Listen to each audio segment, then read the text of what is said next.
Back in June 27, the Squad 44 dev team announced something that definitely shocked the Hell Let Loose community. Squad 44 is going to the Pacific. Every Hell Let Loose veteran knows that at least for the past 2 years players have had wet dreams about screaming banzai and charging enemy lines with katanas.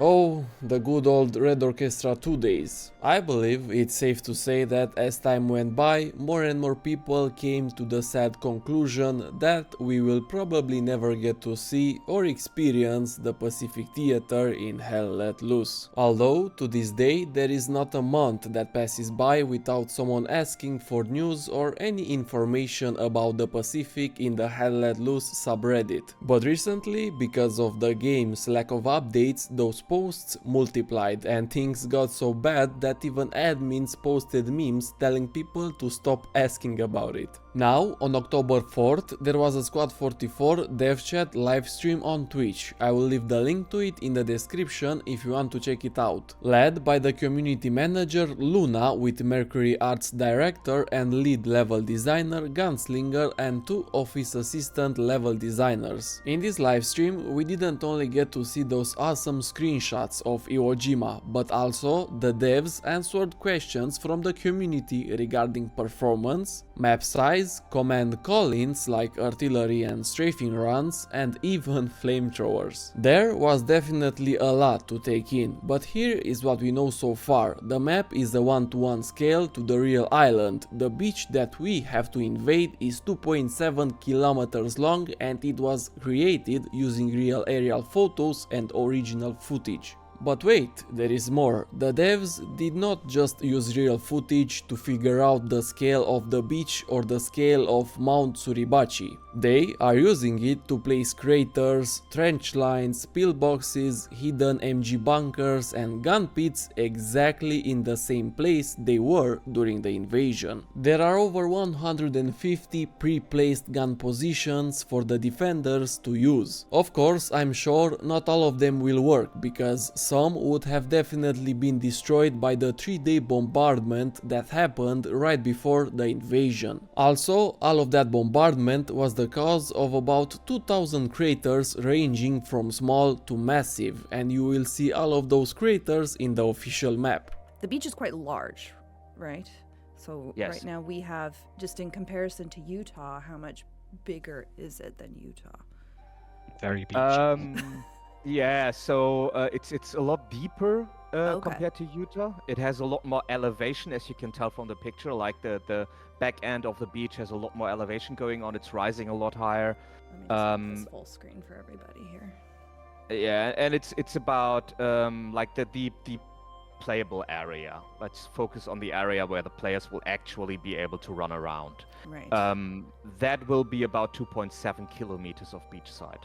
Because the island is so large and created to a 1-to-1 scale, we will not be able to play the entire thing, but instead we will be able to run around a huge section of the southern part of the island, including Mount Suribachi and Airfield number 1, which is the southern airfield. But rest assured, the devs are stating that's more than enough island for us. Underground tunnel networks and bunkers will be playable and they will be made to accurately portray how Japanese troops would actually use them. The devs assure us that those tunnels are not going to be just running into dead ends. Instead, we will be able to use them for ambushes and getting to fighting positions, for example. Of course, with a map so big and detailed, the biggest question is how is performance going to look like? The devs state that performance is their top priority and they will not use fog to hide certain details on the map like the Navy's fleet in order to save performance.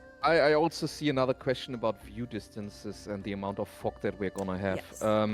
It will be lighting dependent. So far, there is no lighting layer with massive amounts of fog. you will always have a certain degree of fog just because it looks better. Like a level without fog looks like trash. You don't want to look at Looks that. really weird. Yeah, it looks really bad. Like you need the distance haze. You need stuff in the distance to appear slightly hazy. And also, to be quite frank and honest, we need a certain amount of haze and fog in the distance to mask the fleet a little bit, Right. because we do not have super high poly models for all the battleships and aircraft carriers. So we have to mask that off a little bit. So you can still see a little bit about it, and you can see like, okay, there's a huge fleet, and I can make out the outline of an Iowa class. The biggest challenge for the devs, and the main reason we will probably never get to experience the Pacific in Hellelus, sorry, I had to, is that they had to build every asset from scratch. Bunkers and even the Japanese trenches are so much different from the ones that we saw on the Carrington or Utah maps. So simply copying and pasting assets, like we see in Hellelus, would not be enough. All the sort of bunkers, buildings, it's all from scratch. Like these are all new Yeah. assets. Nothing's really. Yeah. It's all being created for Real Pacific. fish. Yeah, we can't basically take existing assets from other maps to a very, very big degree. We just can't, because they Right. don't fit, they don't work. Like Japanese had very, very distinctly different defensive positions. Even their trenches look a lot different than the trenches in the game right now. So we had to make a whole new trench set with, like, I don't know, it's probably like 30 or 35 pieces now. It looks amazing. Yeah, lots of underground positions there, underground mortar positions and whatnot. Their barracks look entirely different. Their aircraft revetments look different. Yeah, there we have one with the netting over it.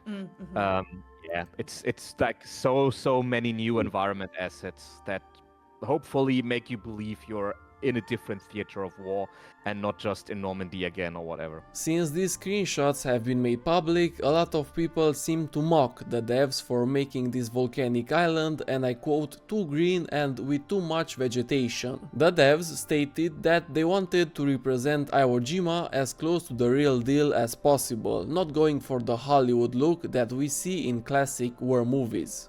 Which then leads to, yes, there are vast areas that are, like you show right now, like pretty desolate, destroyed, burned down. We have huge craters on the island, many craters on the island. But also, Iwo Jima is a lot greener than people think or people know from Hollywood movies. Like if you're watching any kind of mainstream media Iwo Jima, you're usually just seeing black sand, rocks, and that's it. That's Iwo Jima for them.